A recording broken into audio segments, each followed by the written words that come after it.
Hello friends, welcome to the channel Skypad edu.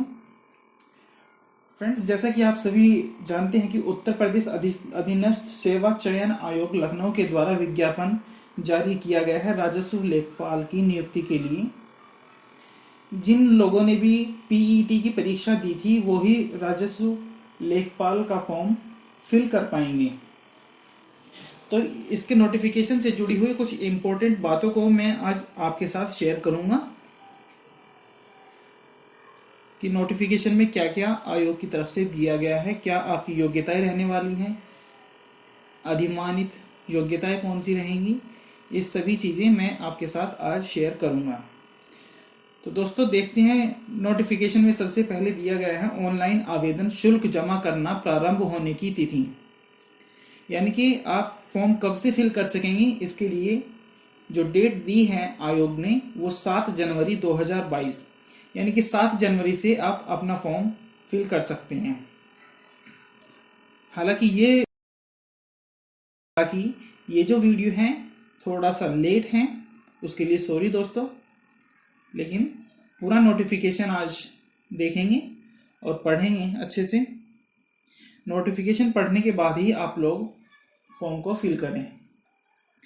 तो दूसरा जो दिया है ऑनलाइन आवेदन शुल्क जमा आवेदन सबमिट करने की अंतिम तिथि, तो दोस्तों ये दी गई है 28 जनवरी 2022, यानी कि आप 28 जनवरी तक अपना फॉर्म फिल कर सकते हैं, सबमिट कर सकते हैं। और फीस जो आप जमा कर सकते हैं उसके लिए भी 28 तारीख नोटिफिकेशन में निश्चित की गई है।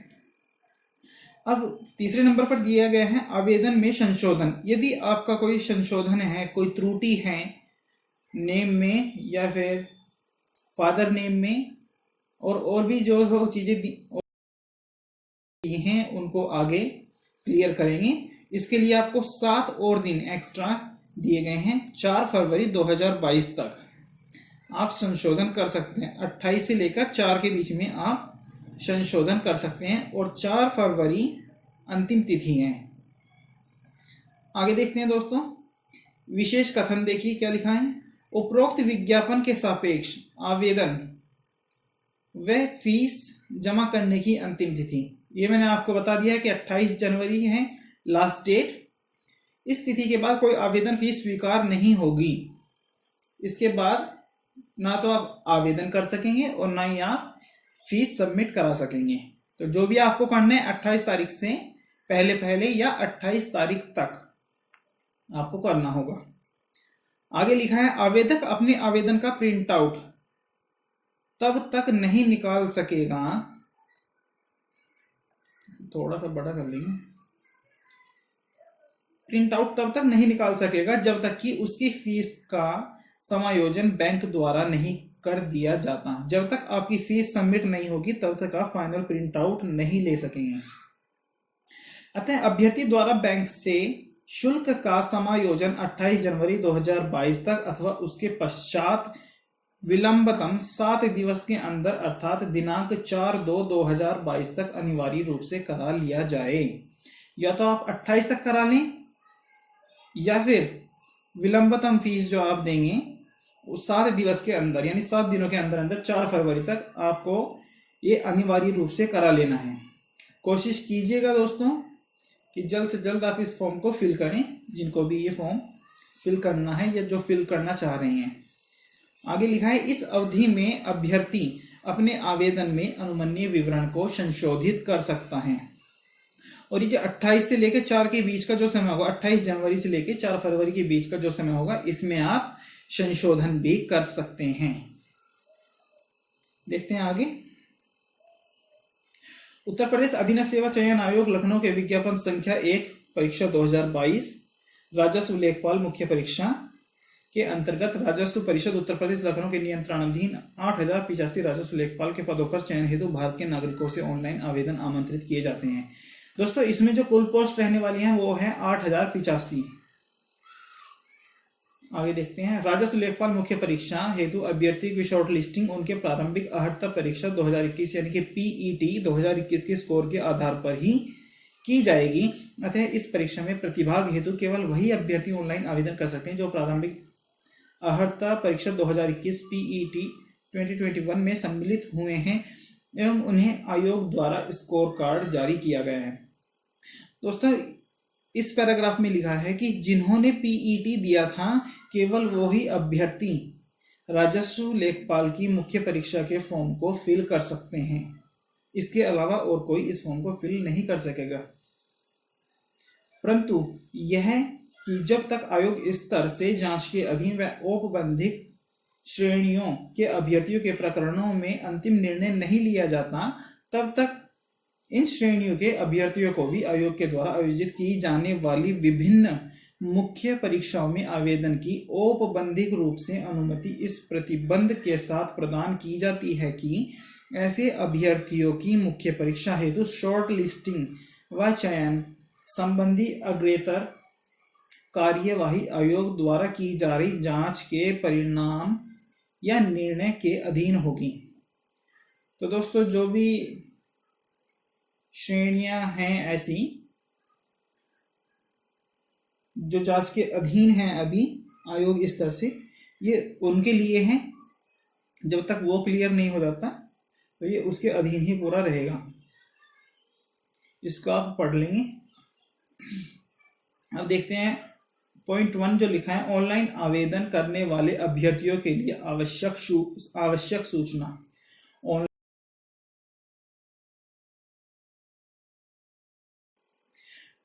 तो आवश्यक सूचना क्या है दोस्तों, इसको भी देख लेते हैं। इस विज्ञापन के अंतर्गत आवेदन करने हेतु ऑनलाइन आवेदन पद्धति लागू है।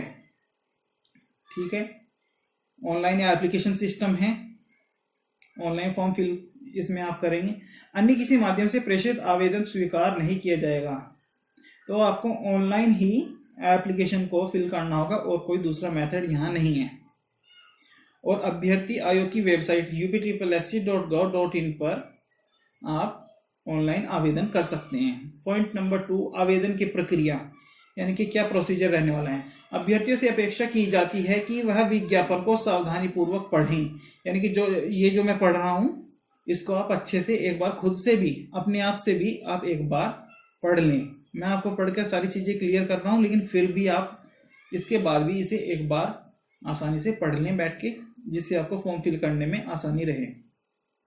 सावधानी पूर्वक पढ़ें और भली भांति समझ लें कि वे विज्ञापित पद हेतु वांछित अनिवार्य अर्हता, यानी कि जो एलिजिबिलिटी क्राइटेरिया है, जो पात्रता है वो आप रखते हैं या नहीं, वह अन्य अर्हताएं धारित करते हैं, और जो भी अन्य पात्रताएं हैं उनको भी आप धारित करते हैं। इस चीज को आप अच्छे से समझ लें। तथा निर्धारित आयु सीमा के अंतर्गत आते हैं। निर्धारित आयु सीमा मतलब कि आपकी उम्र ना तो 18 से कम हो और ना ही आपकी एज जो है 40 से ज्यादा हो। 18 से 40 के बीच के अभ्यर्थी ही इस फॉर्म को फिल कर सकेंगे। अभ्यर्थी विज्ञापन में इंगित निर्धारित अर्हता एवं शैक्षिक योग्यता धारण करने पर ही आवेदन पत्र भरने की प्रक्रिया प्रारंभ करें। अगर आपको लगे कि आप एलिजिबल हैं फॉर्म फिल करने के लिए, तो ही आप फॉर्म को फिल करें। नेक्स्ट पेज पर चलते हैं। अभ्यर्थी आयोग की वेबसाइट upssc.gov.in के होम पेज पर लाइव एडवर्टीजमेंट सेगमेंट के अंतर्गत संबंधित विज्ञापन पर क्लिक करें। लाइव एडवर्टीजमेंट, जैसे ही आप UPSSC की वेबसाइट को खोलेंगे तो वहां पर इसके बाद आप जाएंगे लाइव एडवर्टीजमेंट सेगमेंट में। अब यहां पर जाने के बाद आप संबंधित विज्ञापन पर क्लिक करेंगे और उस विज्ञापन को डाउनलोड भी कर सकते हैं, व्यू भी कर सकते हैं, देख भी सकते हैं खाली, है ना। इसके बाद अभ्यर्थी द्वारा आवेदन पत्र भरने के लिए समस्त प्रक्रिया एक बार में ही पूर्ण की जा सकती है। पूरी प्रक्रिया को, ये आप पर निर्भर करता है कि आप पूरी प्रक्रिया को फॉर्म फिल करने की एक ही बार में जो है पूर्ण कर लें, या फिर आप उसको 1 या 2 बार में, या जैसे भी आप उचित समझें उतने टाइम में आप उसको लिमिटेड डेट में, यानी कि 28 जनवरी तक आप इसको पूरा कर लें। दिशा निर्देश नीचे दिए जा रहे हैं।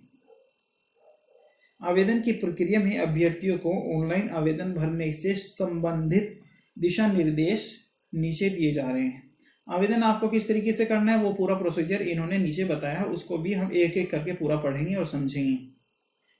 अभ्यर्थी आवेदन भरने से पूर्व आवेदन की प्रक्रिया को सावधानी पूर्वक पढ़कर भली भांति समझ ली। यानी कि जो मैं नोटिफिकेशन आपको पढ़ के बता रहा हूँ इसको आप अच्छे से सुने और अच्छे से समझे और इसके बाद आप अपना फॉर्म फिल कर सकते हैं। आवेदन प्रक्रिया संबंधी निर्देश जो कि दिए हैं, प्रोसीजर दिया है आपको किस तरीके से आपको एप्लीकेशन फॉर्म को फिल करना है, वो पूरी प्रक्रिया यहाँ पर दी गई है। 2.1 में चलते हैं। प्रारंभिक अर्हता परीक्षा के रजिस्ट्रेशन नंबर के साथ अभ्यर्थी का प्रमाणीकरण लॉगिन। दोस्तों जो आपका पीईटी का रजिस्ट्रेशन नंबर था वो यहाँ पर यूज होगा। व्यक्तिगत विवरण, इसके दो मेथड हैं, व्यक्तिगत विवरण के साथ थ्रू पर्सनल डिटेल्स और सेकंड है ओटीपी के माध्यम से थ्रू ओटीपी। तो फर्स्ट पे चलते हैं। यहाँ पर देखिए अभ्यर्थी प्रारंभिक अर्हता परीक्षा यानी कि पीईटी 2021 के रजिस्ट्रेशन नंबर, जन्म तिथि, लिंग, उत्तर प्रदेश का मूल निवास व श्रेणी आपकी जो भी हो, जनरल में है, ओबीसी में है, आप एससी में है या एसटी में है या ईडब्ल्यूएस जो भी आपका है, संबंधी विवरण भरकर आवेदन हेतु लॉगिन कर सकते हैं। ये सब चीजें फिल कर आप लॉगिन कर सकते हैं। और दूसरा जो मेथड दिया है ओटीपी, अभ्यर्थी प्रारंभिक अर्हता परीक्षा 2021 के रजिस्ट्रेशन नंबर व रजिस्टर्ड मोबाइल नंबर या ईमेल पर प्रेषित किए गए ओटीपी, या तो आपका जो रजिस्टर्ड मोबाइल नंबर है उस पर आपको ओटीपी मिल जाएगा या फिर आपके ईमेल पर आपको ओटीपी मिल जाएगा, उसके माध्यम से भी आप लॉगिन कर सकते हैं और अपना फॉर्म फिल कर सकते हैं। आगे चलते हैं फ्रेंड्स। 2.2 आवेदन एप्लीकेशन का पार्ट फर्स्ट। इस भाग में लॉगिन करने के उपरांत अभ्यर्थी को प्रारंभिक अर्हता परीक्षा 2021 में दर्ज की गई अपनी व्यक्तिगत सूचनाएं जैसे नाम, पिता या पति का नाम, माता का नाम, उत्तर प्रदेश का मूल निवासी, श्रेणी ईडब्ल्यूएस 37 आरक्षण से संबंधित विवरण, जन्म तिथि, लिंग, वैवाहिक स्थिति, संपर्क हेतु मोबाइल नंबर, ईमेल आदि विवरण स्वतः प्रदर्शित होंगे। ये सभी चीजें जैसे आप लॉगिन करेंगे ये सारी चीजें जितनी भी अभी मैंने आपको बताई हैं या फिर पॉइंट फर्स्ट में जो लिखी हैं, पॉइंट फर्स्ट में यहाँ देखें, ये सभी चीजें आपको फिल करने की जरूरत नहीं पड़ेगी, ये आपको स्वतः ही प्रदर्शित होंगी क्योंकि आपने पहले ही ये सब चीजें फिल कर दी थी। ये आपको पहले से ही वहां बॉक्सेस में फिल हुई मिलेंगी। पॉइंट नंबर सेकंड क्या कहते हैं, इस भाग में अभ्यर्थियों को विज्ञापन में प्रकाशित अनिवार्य अर्हता शैक्षिक से संबंधित विवरण भरना होगा। अनिवार्य अर्हता भरनी होगी आपको, यानी कि जो मैंडेटरी एलिजिबिलिटी क्राइटेरिया है उसको आपको फिल करना होगा। अभ्यर्थी शैक्षिक योग्यता धारण करने के संबंध में यस नो विकल्प का चयन करेगा। इसमें अभ्यर्थी शैक्षिक योग्यता जो आपने इंटरमीडिएट कर रखी है, ग्रेजुएशन कर रखी है, उसके लिए आपको यस और नो का एक ऑप्शन मिलेगा, उसमें से आपको एक को टिक करना होगा। तदुपरांत बोर्ड, संस्था, विश्वविद्यालय का नाम, उत्तीर्ण करने का वर्ष, सर्टिफिकेट, रोल नंबर, अर्हता संबंधी प्रमाण पत्र जारी करने की तिथि, प्राप्तांक संबंधी विवरण। उसमें आपको किस बोर्ड से आप हैं, यूपी बोर्ड से हैं, सीबीएसई से हैं, आईसीएसई से हैं या किसी और अदर बोर्ड से हैं या दूसरे स्टेट के बोर्ड से हैं, तो वो आपको फिल करना होगा। विश्वविद्यालय का नाम, आपने किस वर्ष कोई परीक्षा उत्तीर्ण की है उसका वर्ष आपको डालना होगा, सर्टिफिकेट या रोल नंबर भी आपको डालना होगा और जारी करने की तिथि आदि आदि, और प्राप्तांक भी कितने नंबर आपको मिले हैं वो भी आपको फिल करना होगा। पॉइंट नंबर 3 देखिए क्या कहता है, अभ्यर्थी सावधानी पूर्वक विज्ञापन में प्रकाशित अनिवार्य अर्हता शैक्षिक पढ़ लें तथा योग्यता धारित करने की स्थिति में ही आवेदन करें। यानी कि अगर आप योग्यता रखते हैं इस पद के लिए, राजस्व लेखपाल के लिए, तो ही आप आवेदन करें, अन्यथा आवेदन न करें। हालांकि ऐसी कुछ योग्यता इसमें नहीं दी गई है कि कोई आवेदन इसमें न करे, लेकिन फिर भी इस पॉइंट को ध्यान में रखें। वेब पेज पर नीचे की ओर एंटर वेरिफिकेशन कोड में दिखाए गए वेरिफिकेशन कोड को प्रविष्ट करने के पश्चात सबमिट बटन पर क्लिक करें। एंटर वेरिफिकेशन कोड आपको एक मिलेगा, उसको आप फिल करेंगे, जैसे कि कैप्चा कोड होता है आप जानते ही हैं। उसके बाद आप सबमिट कर सकेंगे। फॉर्म सबमिट होते ही अभ्यर्थी का आवेदन पत्र प्रदर्शित होगा जिसमें 11 अंकों का रजिस्ट्रेशन नंबर सहित अन्य विवरण होगा। जैसे ही आप फॉर्म को सबमिट कर देंगे तो आपका 11 अंकों का रजिस्ट्रेशन नंबर अन्य विवरण के साथ प्रदर्शित हो जाएगा। 2.3 देखते हैं, फोटो और हस्ताक्षर। फोटो और हस्ताक्षर आप पहले से ही अपलोड कर चुके थे, इसको आप एक बार देख लेंगे और देख करके कंटिन्यू पर क्लिक कर देंगे। देखते हैं क्या लिखा है। इस भाग में अभ्यर्थी द्वारा प्रारंभिक अर्हता परीक्षा 2021 में अपलोड की गई फोटो हस्ताक्षर स्वतः प्रदर्शित होंगे। ये आपने पीईटी में जो फिल किया था, आपका जो भी फोटो आपने लगाया था या जो भी सिग्नेचर आपने उस वक्त अपलोड किया था, इसमें कोई संशोधन अथवा परिवर्तन नहीं किया जा सकेगा। इसमें आप कोई भी परिवर्तन नहीं कर सकते हैं। इसको आप केवल व्यू कर सकते हैं और उसके बाद कंटिन्यू पर आप क्लिक कर देंगे और दूसरे पृष्ठ पर चले जाएंगे। 2.4 अन्य विवरण, अदर डिटेल्स। इस भाग में अभ्यर्थी को अधिमानी अर्हता, यदि कोई हो तो, अधिमानी अर्हता वो होती है जैसे कि आपके पास कोई एनसीसी का कोई सर्टिफिकेट है, एनएसएस का कोई सर्टिफिकेट है, या फिर आप स्टेट या नेशनल लेवल के कोई प्लेयर रहे हैं, तो ये वो होते हैं। इनको बोलते हैं प्रेफरेंस। अगर आपके पास कोई है तो उसको आप फिल कर सकते हैं। इस भाग में अभ्यर्थी द्वारा प्रारंभिक अर्हता परीक्षा में दर्ज किया गया स्थायी व पत्राचार का पता स्वतः प्रदर्शित हो जाएगा। पीईटी के फॉर्म में जो आपने अपना एड्रेस फिल किया था वो आपको दोबारा फिल करने की जरूरत यहाँ पर नहीं पड़ेगी और वो स्वतः ही प्रदर्शित हो जाएगा। जो आपने पहले फिल किया था वही आपको वहां पर फिल हुआ दिखाई देगा। इसके उपरांत अभ्यर्थी को एक घोषणा डिक्लेरेशन से सहमत होना होगा, यानी कि इसके बाद एक डिक्लेरेशन होगा, आप टिक करेंगे और आप जो है एक्सेप्ट करेंगे जो भी कंडीशंस होंगी और आप उसके बाद घोषित कर देंगे इसको। अब घोषणा को देख लेते हैं। वेब पेज के निचले हिस्से पर अभ्यर्थी द्वारा की जाने वाली घोषणा का प्रारूप प्रदर्शित होगा। जो भी फॉर्मेट इन्होंने बोर्ड ने डिक्लेयर कर रखा होगा वो फॉर्मेट आपको नीचे की ओर देखने को मिलेगा। जब आप एप्लीकेशन फॉर्म को फिल कर देंगे तो नीचे की ओर एक डिक्लेरेशन का फॉर्मेट आपको देखने को मिलेगा। अभ्यर्थी से यह अपेक्षा है कि घोषणा पत्र की अंतर्वस्तु का ध्यानपूर्वक अध्ययन कर लें। आपको वो पढ़ना है, पूरा घोषणा पत्र में जो भी पॉइंट्स होंगे आपको उन्हें अच्छे से पढ़ना है, तथा यदि घोषणा पत्र से सहमत हो तो सभी बिंदुओं को टिक करते हुए, जैसा कि मैंने आपको पहले बताया कि उन सभी को आपको टिक करना होगा और वेरिफिकेशन कोड कैप्चा को एक बार फिर फिल करना होगा। सेव एंड प्रोसीड आपको यहाँ पर करना होगा। अभ्यर्थी द्वारा प्रारंभिक अर्हता परीक्षा में दर्ज विवरण तथा इस आवेदन के समय अनिवार्य एवं अधिमानी अर्हता संबंधी अंकित किए गए समस्त प्रविष्टियों विवरणों को प्रीव्यू पृष्ठ पर देखा जा सकेगा। सहमति की दशा में अभ्यर्थी प्रोसीड टू पेमेंट। अगर आपको लगता है कि जो भी चीजें आपने फिल की हैं और जो पहले से फिल की हुई थी पीईटी के टाइम से, अगर आपको लगता है कि सभी सही हैं तो आप प्रोसीड टू पेमेंट कर सकते हैं और उसके बाद आप फाइनल सबमिशन के लिए जा सकते हैं। 2.5 फीस शुल्क जमा करना तथा आवेदन पत्र को अंतिम रूप से सबमिट करना। 0.1 देखते हैं इसका। अभ्यर्थी निर्धारित फीस शुल्क का भुगतान credit card, debit card, internet banking या एसबीआई के ई चालान के माध्यम से वेबसाइट पर दिए गए निर्देशों का पालन करते हुए तत्काल कर सकते हैं। यानी कि आप ऑनलाइन मोड में पेमेंट सबमिट कर सकते हैं या फिर आप बैंक के थ्रू भी, चालान के थ्रू बैंक में जाकर भी आप पेमेंट सबमिट कर सकते हैं। फीस शुल्क का सफल भुगतान होते ही payment acknowledgement receipt PAR generate होगी, जिसमें पेमेंट का विवरण अंकित होगा। इस पर नीचे और बाईं तरफ प्रिंट, दाहिनी तरफ proceed to download and print the application form button प्रदर्शित होगा, जिसमें से आपको proceed to download and print the application form को क्लिक कर अपना फॉर्म अंतिम रूप से सबमिट करना है और उसके बाद आप उसका एक प्रिंट आउट भी ले सकते हैं। पॉइंट नंबर 3 लिखा है दोस्तों, ई चालान के माध्यम से, जैसा कि मैंने आपको पहले बता दिया है कि बैंक में जाकर भी आप इसका भुगतान कर सकते हैं शुल्क का।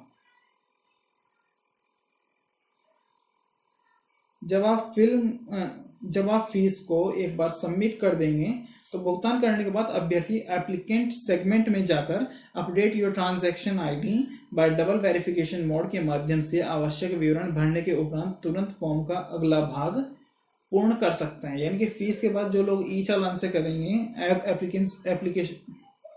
एप्लीकेंट सेगमेंट में जाएंगे और अपना फॉर्म फिल कर सकते हैं, आगे का भाग। पॉइंट नंबर 4 देखिए, यदि किसी कारण से अभ्यर्थी निर्धारित फीस शुल्क का भुगतान तत्काल नहीं कर पाता है तो वह फीस शुल्क जमा करने की अवधि में मुख्य पृष्ठ पर एप्लीकेंट सेगमेंट के अंतर्गत, अगर आप साथ के साथ फीस सबमिट नहीं कर पा रहे हैं, इंटरनेट इशू है या कोई और इशू है या आपको कहीं जाना पड़ जाता है, तो आपको वो फॉर्म बाद में फिल करना होगा जिसमें कि आपको टाइम लगेगा। तो ये उसके लिए ये पॉइंट है कि आप बाद में भी कर सकते हैं। एप्लीकेंट सेगमेंट में जाकर फीस डिपॉजिशन पर क्लिक करें और फीस सबमिट करें और उसके बाद आप अपना आगे का फॉर्म फिल कर सकते हैं। पॉइंट नंबर 5 देख लेते हैं। अभ्यर्थी उपयुक्त के अतिरिक्त एप्लीकेंट सेगमेंट के अंतर्गत दिए गए एप्लीकेंट्स डैशबोर्ड पर जाकर पीईटी रजिस्ट्रेशन के माध्यम से लॉगिन कर फीस शुल्क का भुगतान कर सकते हैं। तो यहां से भी आप फीस को सबमिट कर सकते हैं। ये देखते हैं 6 पॉइंट। अभ्यर्थी फीस जमा करने की निर्धारित अंतिम तिथि के उपरांत फीस शुल्क जमा नहीं कर पाएगा और ना ही अपना आवेदन सबमिट कर पाएगा। यानी कि 28 तारीख के बाद आप ना तो फीस को जमा कर पाएंगे और ना ही आप आवेदन कर पाएंगे। पॉइंट नंबर 7 देखते हैं। ऑनलाइन आवेदन हेतु श्रेणीवार निर्धारित फीस शुल्क का विवरण। अगर आप सामान्य वर्ग से हैं तो आपको 25 रुपये यहाँ पर ऑनलाइन प्रक्रिया की फीस है जो कि, और यही बस आपसे ली जाएगी। 25 रुपये आपकी फीस है। अगर आप ओबीसी से हैं तो भी आपके लिए भी 25 रुपये की फीस। अनुसूचित जाति, अनुसूचित जनजाति, विकलांगजन हेतु सभी के लिए जो फीस है वो सेम है, 25 रुपये आपको सबमिट कराने होंगे। स्वतंत्रता संग्राम सेनानी के आश्रित भूतपूर्व सैनिकों महिला अभ्यर्थी द्वारा क्रमांक 1 से 4 तक उल्लिखित उनकी मूल श्रेणी के अनुसार फीस शुल्क दे होगा, यानी 25 रुपये उनको भी देने होंगे। अभ्यर्थियों के लिए यह ध्यान देने योग्य बात है कि निर्धारित फीस शुल्क का भुगतान ऑनलाइन मोड से एसबीआई की ई चालान के माध्यम से ही किया जा सकता है। अन्य किसी माध्यम से आप फीस सबमिट नहीं कर सकते हैं। मुख्य परीक्षा हेतु फीस का भुगतान केवल मुख्य परीक्षा हेतु शॉर्टलिस्ट किए गए अभ्यर्थियों द्वारा ही अलग से किया जाना होगा। शॉर्टलिस्ट किए गए अभ्यर्थियों द्वारा मुख्य परीक्षा हेतु परीक्षा शुल्क, ठीक है। तो जिसने पीईटी को पास कर रखा है वही फीस को सबमिट कर रहे हैं। फॉर्म का प्रिंट आउट लेना। अभ्यर्थियों से अपेक्षा की जाती है कि वे अपना आवेदन पत्र अंतिम रूप से सबमिट करने के उपरांत उस एप्लीकेशन फॉर्म को प्रिंट आउट के अंतर्गत एप्लीकेंट सेगमेंट के अंतर्गत दिए गए एप्लीकेंट्स डैशबोर्ड पर जाकर पीईटी रजिस्ट्रेशन के माध्यम से लॉगिन कर अवश्य प्राप्त कर लें। जब आप फाइनल अपने फॉर्म को सबमिट कर दें तो उसके बाद आप अपना एप्लीकेशन फॉर्म को भी डाउनलोड करके सेव कर लें। अभ्यर्थियों को अभिलेखों की समीक्षा परीक्षण के समय इस फॉर्म की एक प्रति प्रस्तुत करनी होगी। तो इसका मतलब यह है कि जब आपका सिलेक्शन इसमें हो जाएगा और डीवी आपका होगा डॉक्यूमेंट वेरिफिकेशन ज्वाइनिंग के समय, तो उस समय आपको अभिलेखों यानी कि जो भी आपके रिकॉर्ड्स हैं एजुकेशनल रिकॉर्ड्स, उनके साथ ही आपको इस फॉर्म की एक प्रति प्रस्तुत करनी होगी। ये जो फॉर्म आप एप्लीकेशन फॉर्म जो फिल करेंगे इसकी एक कॉपी आपको डॉक्यूमेंट वेरिफिकेशन के टाइम पे यानी कि ज्वाइनिंग के टाइम पर आवश्यकता होगी। तो इसकी एक कॉपी आप अपने पास सेव कर लें। यदि अभ्यर्थी द्वारा निर्धारित फीस भुगतान किया जा चुका है और अभ्यर्थी अपने आवेदन का प्रिंट आउट नहीं निकाल पा रहा है तो आयोग की वेबसाइट होम पेज पर जाकर एप्लीकेंट सेगमेंट के अंतर्गत दिए गए link update your transaction ID bye double verification पर क्लिक कर विज्ञापन की अंतिम तिथि तक प्रिंट कर सकता है। तो दोस्तों आपको जो प्रिंट लेना है वो भी आपको विज्ञापन की अंतिम तिथि से पहले या अंतिम तिथि तक लेना है, यानी 28 तारीख तक आपको प्रिंट भी निकाल कर रख लेना है। बाद के चक्कर में मत रहना बिल्कुल भी। अब नोट में देखिए क्या दिया है। अभ्यर्थी ऑनलाइन आवेदन प्रक्रिया के समस्त भागों का अनुपालन विज्ञापन में उल्लिखित निर्धारित तिथियों तक अवश्य सुनिश्चित कर ले। तो इसको आपको अच्छे से पढ़ के सभी प्रक्रिया को पूर्णतः पालन करना है। पॉइंट नंबर 3 देखते हैं। आवेदन पत्र में संशोधन। अभ्यर्थी आवेदन फीस शुल्क जमा करने के उपरांत ही अपने आवेदन पत्र में संशोधन कर सकता है। जैसे ये आप आवेदन फीस को सबमिट कर देते हैं, अपनी एप्लीकेशन फीस 25 रुपये जो है उसको सबमिट कर देते हैं, उसके बाद ही आप संशोधन कर सकते हैं। इसके लिए अभ्यर्थी वेबसाइट के मुख्य पृष्ठ पर एप्लीकेंट सेगमेंट के अंदर एप्लीकेंट्स डैशबोर्ड पर जाकर पीईटी रजिस्ट्रेशन के माध्यम से आपको लॉगिन करना होगा और उसके बाद मॉडिफाई एप्लीकेशन बटन पर आप जाएंगे और फिर एक वेरिफिकेशन कोड दर्ज आप करेंगे। उसके बाद ईमेल पर एक ओटीपी या मोबाइल नंबर पर एक ओटीपी आपको मिल जाएगा। इस ओटीपी को सबमिट करने के बाद आपका पूरा फॉर्म जो आपने पहले से भरा हुआ था वो प्रदर्शित होगा। अभ्यर्थी अपने आवेदन पत्र के निम्नलिखित विवरण को ही संशोधित कर सकते हैं। देखें, ये जो पॉइंट्स लिखे हैं इन्हीं में आप अपना संशोधन कर सकते हैं। A to G जो पॉइंट्स लिखे हैं इन्हीं में आप कर पाएंगे।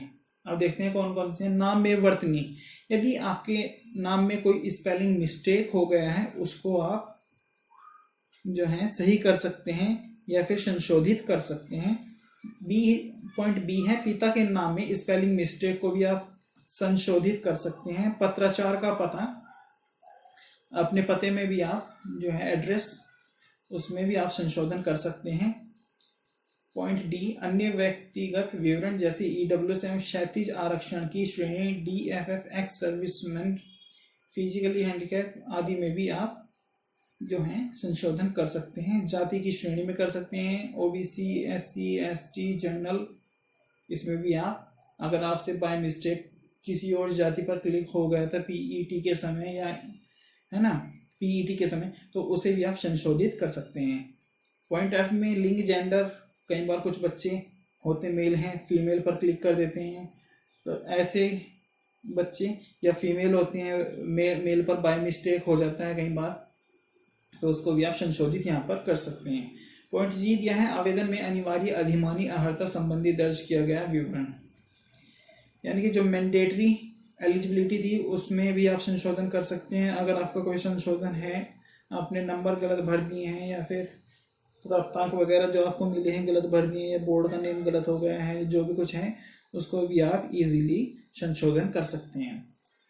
अब देखते हैं नेक्स्ट पॉइंट, आवेदन पत्र में संशोधन। इस विज्ञापन में उल्लेखित संशोधन की अंतिम तिथि 4 फरवरी 2022 तक ही अनुमन्य है, अर्थात आप जो है 4 फरवरी तक ही संशोधन कर पाएंगे, इसके बाद आप संशोधन नहीं कर पाएंगे। उक्त तिथि के उपरांत आवेदन पत्र में संशोधन किया जाना, ये वही सब लिखा है। पदों का विवरण देख लेते हैं।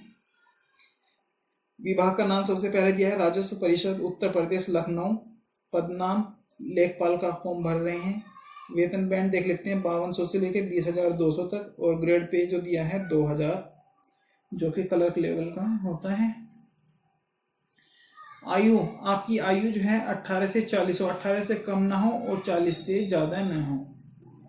आरक्षित वर्ग के लिए जो सीटें हैं 3,200 अनारक्षित के लिए जो सीटें हैं 3,271 हैं। अनुसूचित जाति के लिए 1,690, अनुसूचित जनजाति के लिए 152, अन्य पिछड़ा वर्ग के लिए 2,174 और EWS के लिए 798, और टोटल जो पोस्ट आपकी हैं 8,085 हैं। तो आप जिस भी कैटेगरी में हो उसी आधार पर आप इसको देख सकते हैं।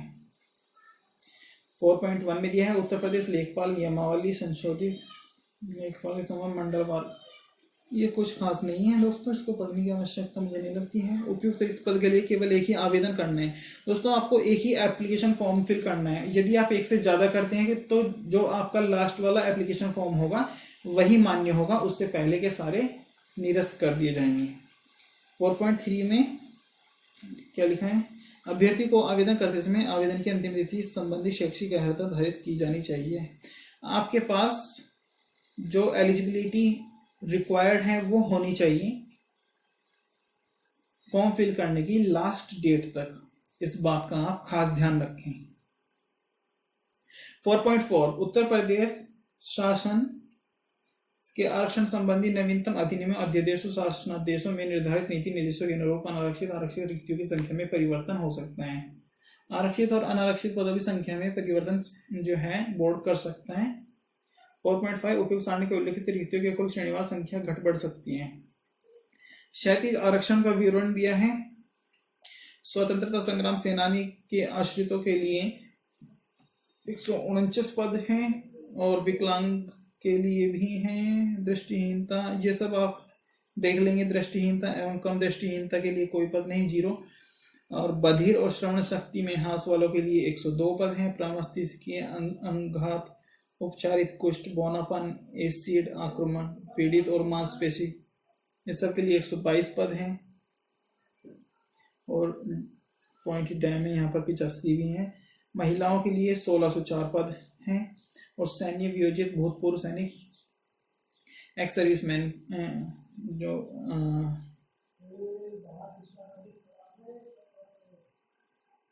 सैन्य वियोजित भूतपूर्व सैनिकों के लिए 387 पद यहाँ पर क्षैतिज आरक्षण के लिए प्रदर्शित किए गए हैं।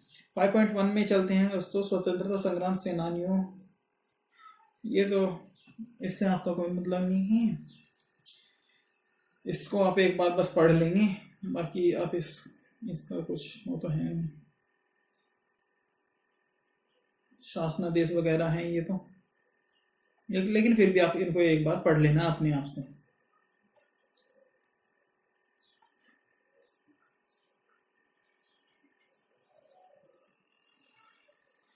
अब अधिवेशन के अनुसार किया गया। 5.9 को देखिए, रिक्तियों की संख्या घट बढ़ सकती है।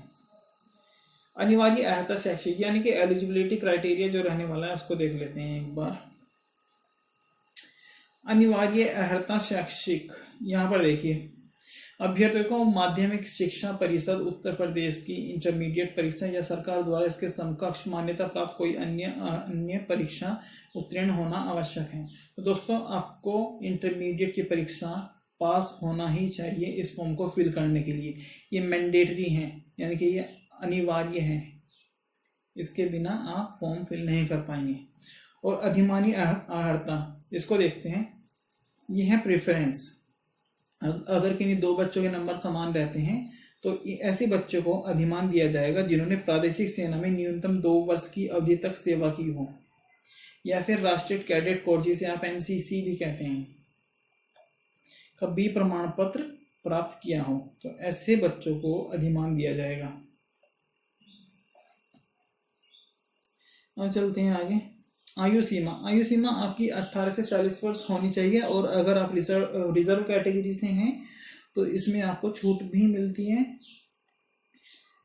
कुशल खिलाड़ियों के लिए, अगर आप एक प्लेयर हैं किसी भी स्पोर्ट्स के, तो आपको 5 वर्ष की छूट दी जाएगी, यानी कि आपको 45 वर्ष तक आप इस फॉर्म को फिल कर सकते हैं। भूतपूर्व सैनिकों के लिए 3 वर्ष की छूट है, और SC ST के लिए आई थिंक 5 वर्ष की होती है। इसमें कहीं दिया तो नहीं शासनादेश अनुसार, अच्छा इसमें दिया नहीं है, लेकिन लगभग ऐसा 5 वर्ष का रहता है SC ST का। समाज के विकलांगजनों के लिए 15 वर्ष की छूट है। आरक्षण से संबंधित ये सब चीजें हैं, आप जिस भी आरक्षण का लाभ लेते हो तो इसको आप अपने आप से पढ़ लेंगे। चयन का आधार, विज्ञापित पदों पर चयन सीधी भर्ती रीति एवं प्रक्रिया नियमावली 2015 दिनांक 11 मई 2015 कार्मिक अनुभाग। अच्छा, इस शासनादेश वगैरह है, इससे आपका कोई सीधा संबंध अभी तो नहीं है। एप्लीकेशन फॉर्म में आयोग की सूचना संख्या, आपका जो पैटर्न जो आपका रहने वाला है एग्जाम्स का, उसको आप थोड़ा सा समझ लें। यहाँ पर लिखा है आपको 4 इसमें सब्जेक्ट प्रिपेयर करने होंगे: सामान्य हिंदी, गणित, सामान्य ज्ञान, ग्राम्य समाज एवं विकास। सभी से चारों से आपको 25-25 क्वेश्चन एग्जाम में देखने को मिलेंगे, और 1 नंबर का 1 क्वेश्चन होगा, यानी कि 100 क्वेश्चन 100 नंबर के होंगे, और समय जो आपको यहाँ पर मिलेगा वो होगा 2 घंटा, यानी कि 120 मिनट। ये आपका एग्जाम का पैटर्न रहेगा। आगे चलते हैं दोस्तों, ये आपका सिलेबस है, इसको आप अच्छे से देख लेंगे। सामान्य हिंदी में आपको समास, पर्यायवाची, विलोम, तत्सम, तद्भव, संधियां, वाक्यांशों के लिए एक शब्द निर्माण, लोकोक्तियां एवं मुहावरे, वाक्य संशोधन, लिंग वचन कारक, काल, वर्तनी त्रुटि से संबंधित अनेकार्थी शब्द, अपठित गद्यांश पर आधारित प्रश्न। तो ये आपका हिंदी का सिलेबस रहेगा, सामान्य हिंदी का। और गणित का सिलेबस भी आप अच्छे से पढ़ लें। संख्या पद्धति, प्रतिशतता, लाभ हानि, सांख्यिकी, आंकड़ों का वर्गीकरण, बारंबारता, बटन, सारणीयन, संचयी, बारंबारता, आंकड़ों का निरूपण, ये सब आप पढ़ लेंगे, प्रिपेयर कर लेंगे। इससे पहले आपने पीईटी के लिए भी ये सब प्रिपेयर किया था। सामान्य ज्ञान में आपका हिस्ट्री, ज्योग्राफी, पॉलिटी वो सब आपको पढ़ना होगा। सेंसस यानी कि जनगणना भी आपको पढ़नी होगी। और राष्ट्रीय तथा अंतर्राष्ट्रीय महत्व की समसामयिक घटनाएं भी यानी कि करंट अफेयर्स भी आपको अच्छे से प्रिपेयर करना होगा। और इकोनॉमिक्स और कंप्यूटर के प्रारंभिक ज्ञान से भी कुछ प्रश्न पूछे जाएंगे, इनको भी आप अच्छे से प्रिपेयर कर लें और इस सिलेबस को 1 बार 2 बार 5 बार अच्छे से पढ़ें। एक जो नई चीज आपको इसमें देखने को मिलेगी वो है 4th सब्जेक्ट, ग्राम्य समाज एवं विकास। ग्राम्य विकास भारतीय संदर्भ में, ये आपको टॉपिक अच्छे से प्रिपेयर करने। ग्राम्य विकास कार्यक्रम, ग्राम्य विकास योजनाएं एवं प्रबंधन, ग्राम्य विकास शोध प्रणालियां, ग्रामीण स्वास्थ्य योजनाएं, ग्रामीण सामाजिक विकास, ग्राम्य विकास भूमि सुधार स्तरीय पंचायत राज व्यवस्था, केंद्र एवं राज्य सरकार की ग्रामीण विकास से संबंधित योजनाएं, इन सबको आपको प्रिपेयर करना होगा। पॉइंट नंबर 11 पर चलते हैं। लिखित परीक्षा के संबंध में विशेष नोट। यदि विज्ञापित पदों के प्रत्युत्तर में प्राप्त आवेदन पत्रों की संख्या अत्यधिक होती है, अच्छा, इसमें आपका लिखा है कि एक शिफ्ट में होगा अगर बच्चे कम आते हैं, और यदि बच्चे ज़्यादा रहते हैं फॉर्म फिल करने वाले, अधिक बच्चों का एग्ज़ाम अगर बोर्ड को कराना होगा तो वो शिफ्ट में कराया जाएगा और उसके लिए नॉर्मलाइजेशन की जो प्रक्रिया है उसको भी लागू किया जाएगा। पॉइंट नंबर 12 पर चलते हैं। अभ्यर्थियों के लिए महत्वपूर्ण अनुदेश।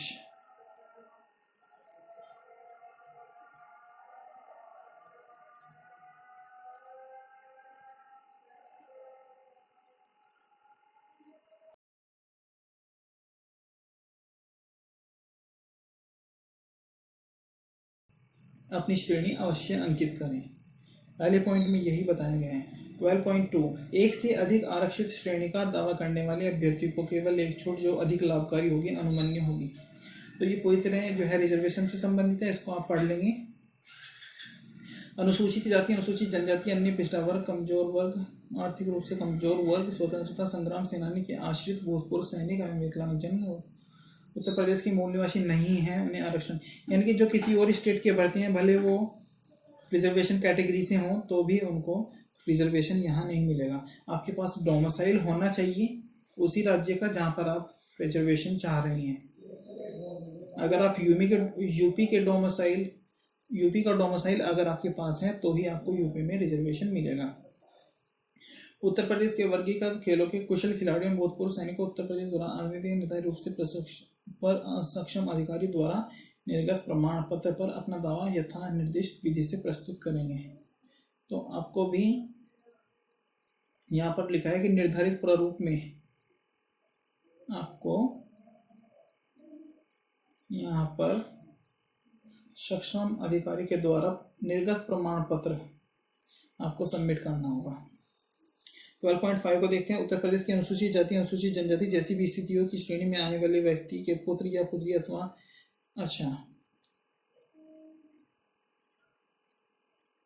अगर आपके पिताजी यहाँ यूपी के निवासी हैं तो ही आपको आरक्षण का लाभ मिलेगा। यदि आपके पिता किसी और राज्य के हैं और आपकी माता यूपी की हैं, उस स्थिति में आपको आरक्षण का लाभ नहीं मिलेगा। ये नीचे वाली लाइन को पढ़ें। इस आरक्षण का लाभ उनके पिता पक्ष के आधार पर ही अनुमन्य होगा, यानी कि आपके पिता यहाँ के मूल निवासी होने चाहिए तभी आपको इसका लाभ मिलेगा। 12.6 उत्तर प्रदेश के अन्य पिछड़े वर्ग की श्रेणी में आने वाले, ये भी सेम पॉइंट है लेकिन ये पिछड़े वर्ग के लिए हैं और वो शायद वो अनुसूचित जाति और अनुसूचित जनजाति के लिए था। 12.7 ऐसे अभ्यर्थी जो उत्तर प्रदेश स्वतंत्रता संग्राम सेनानी के आश्रित होने का दावा करते हैं, उन्हें यह सुनिश्चित कर लेना चाहिए कि उनके द्वारा एतदर्थ प्रस्तुत प्रमाण पत्र पर उत्तर प्रदेश लोक सेवा अधिनियम 1993 अनुक्रम जारी शासनादेश दिनांक क्या अनुरूप हो। तो उनके पास जो सर्टिफिकेट हो वो शासनादेश दिनांक इतने के अनुरूप होना चाहिए, यानी 21 अप्रैल 2015 को जो शासनादेश के अनुरूप उसको होना चाहिए सर्टिफिकेट को। ये पूरा रिजर्वेशन से ही संबंधित है, इसको आप अपने अनुसार देख लेंगे एक बार। जो अभ्यर्थी केंद्र या राज्य की सेवा में सेवारत हैं, ऐसे भी कुछ लोग फॉर्म फिल किए होंगे जो पहले से सर्विसेज में होंगे, अपने सेवा योजक से जहां पर भी वो काम करते हैं या जहां भी उनका ऑफिस है से अनापत्ति प्रमाण पत्र, नो ऑब्जेक्शन सर्टिफिकेट उनको लेना होगा और आयोग द्वारा मांगे जाने पर प्रस्तुत भी करना होगा। ठीक है। और ये 12.10 राज्यहीन सेवाओं में कार्यरत कर्मचारियों को, जो राज्य की सेवाओं में पहले से ही हैं उनको 5 वर्ष का लाभ इसमें मिल जाएगा। अभ्यर्थी के अहर्य या अनहर्य होने के संबंध में आयोग का निर्णय अंतिम होगा, यानी कि आप एलिजिबल हैं या नहीं हैं, तो बोर्ड जो भी कहेगा वही फाइनल डिसीजन होगा। नेक्स्ट पॉइंट देखिए दोस्तों, विकलांग को चयनित, ये भी पूरा आरक्षण के लिए है। और हाई स्कूल अथवा समकक्ष उत्तीर्ण परीक्षा में प्रमाण पत्र पर अंकित जन्म तिथि, जो आपकी डेट ऑफ बर्थ होगी आपके 10th के सर्टिफिकेट में दोस्तों, वही मान्य होगी, उसके अलावा कुछ और मान्य नहीं होगा। भले आपकी किसी और जगह कुछ भी हो या आपके किसी जो भी आइडेंटिटी कार्ड्स होते हैं उसमें कुछ अलग हो तो वो मान्य नहीं होगी।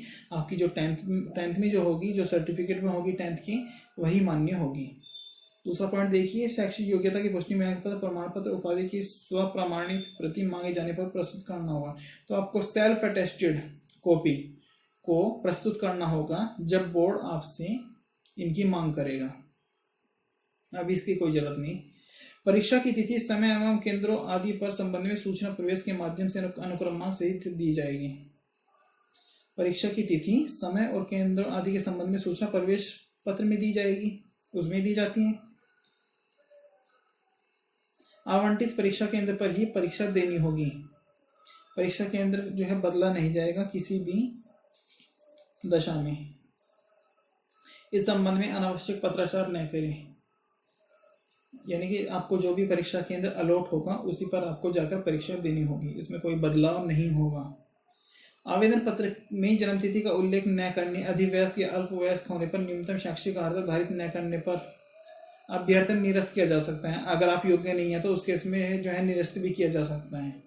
और आपको डी-बार भी किया जा सकता है यदि आवेदन पत्र में आप जो है गलत तथ्य देते हैं या आप गलत प्रमाण पत्र लगाते हैं जिनकी पुष्टि नहीं हो पाएगी या हो सकती है, तो उस केस में आपको डी-बार भी किया जा सकता है। ये भी यही लिखा है, गलत सूचना पर डी-बार किया जा सकता है। अगर आप परीक्षा हॉल में नकल करने या नकल कराने, अनुशासनहीनता करते हैं या फिर दुर्व्यवहार करते हैं, अवांछनीय कार्य करते हैं, तो उस केस में भी आपको डी-बार किया जा सकता है। आयोग व्यक्तिगत पत्राचार नहीं करता है, सभी सूचनाएं आयोग की वेबसाइट पर अपलोड की जाती हैं, यानी कि जो भी कुछ होगा इस नोटिफिकेशन से संबंधित, तो वो सब चीजें इस जॉब से संबंधित वो सभी वेबसाइट पर डाल दी जाएंगी, वहां से आप उसको देख सकते हैं। परामर्श नहीं देते हैं, इसलिए अभ्यर्थी को विज्ञान सावधानी पूर्वक अध्ययन करना चाहिए। ये यानी कि जो ये विज्ञापन है इसको आपको अच्छे से पढ़ लेना है, उसके बाद ही आपको फॉर्म फिल करना है। या आपको डी-बार किया जा सकता है सूचना को छिपाने या फिर गलत होने पर।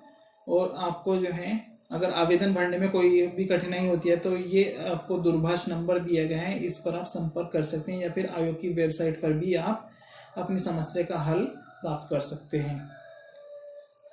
अभ्यर्थी द्वारा उस पदों के लिए एक से अधिक आवेदन करने की दिशा में, ये मैं आपको पहले ही बता चुका हूं कि जो अंतिम सबमिट किया गया आवेदन होगा उसे ही स्वीकार किया जाएगा।